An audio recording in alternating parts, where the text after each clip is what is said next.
Bonjour à tous, j'espère que vous allez bien. Alors je ne sais pas si ça a un lien avec le fait que j'ai grandi non loin du parc ornithologique du Teche, mais je vais vous le dire, j'éprouve une certaine fascination pour les oiseaux. Et ça tombe bien puisque c'est presque le thème de cette nouvelle vidéo. Pour ce nouvel épisode de dégustation anecdote, je vous propose de prendre un peu de hauteur par rapport à cette situation complètement folle que nous traversons. Nous allons survoler ensemble les beaux terroirs de l'appellation Entre-deux-Mers, et plus précisément ceux du château Marjosse, le jardin secret d'un certain Pierre Lurton, à l'occasion de la sortie de sa gamme Anthologie, qui, j'en suis sûr, devrait vous plaire. Alors vous le savez certainement déjà, en plus d'assurer la direction de Cheval Blanc et d'Yquem, rien que ça, Pierre Lurton réalise un travail considérable pour faire de Marjosse, sa propriété familiale, l'un des crus de référence de l'appellation Entre-deux-Mers. Depuis 2018, avec la complicité de Jean-Marc Dom, le directeur technique de Marjosse, ils ont décidé d'ouvrir un nouveau chapitre pour la propriété en créant des cuvées confidentielles, issues d'une sélection parcellaire les plus remarquables, et ce afin d'exprimer justement toute la subtilité de ce magnifique terroir. Et cette gamme Anthologie, la voici.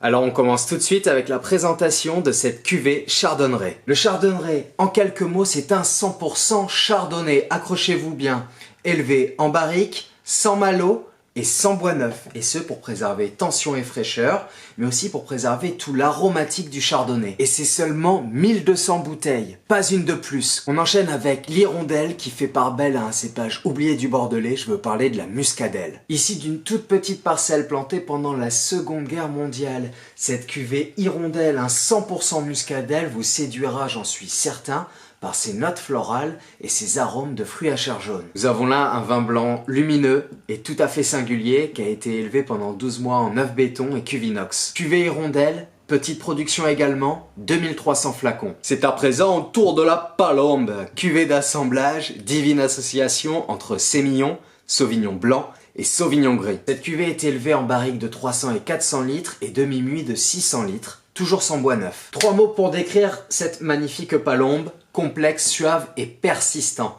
Nous avons là un grand vin blanc qui accompagnera sans nul doute à merveille langoustine, fruits de mer, volaille, riz de veau et fromage à pâte dure. Il ne me reste plus que 2 cuvées à vous présenter, 2 vins rouges et on commence de suite avec l'ortolan. Bon, clairement, qu'on se le dise, pas besoin de mettre une serviette sur votre tête pour déguster cette magnifique cuvée 100% Cabernet Franc. Et vive les Basques! Gros coup de cœur personnel pour cette cuvée, vin super précis, éclatant et subtil, aux délicates notes florales, arômes de groseille, de fraises des bois ou encore de poivre blanc. Concernant l'élevage de cette cuvée ortolan, pour moitié en demi-muit, 600 litres, toujours sans bois neuf, les 50% restants effectuent un élevage en cuve béton. Et c'est seulement 5000 canons. Dernier oiseau de cette gamme Anthologie Marjosse, je vous présente le gros bec. Alors posons les bases de suite, c'est 1200 bouteilles, un 100% Malbec, issu d'une vieille parcelle de vigne qui elle aussi a été plantée pendant la Seconde Guerre mondiale. Nous avons là une petite bombe composée de fleurs, de fruits noirs,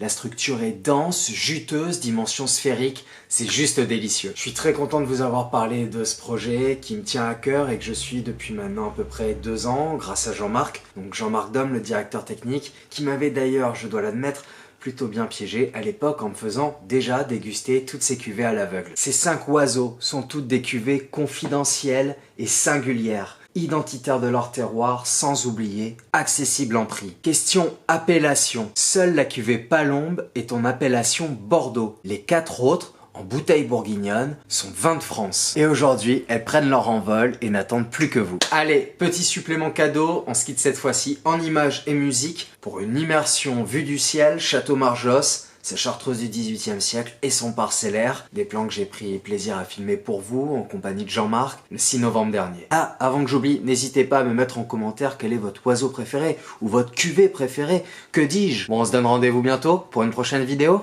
Ciao.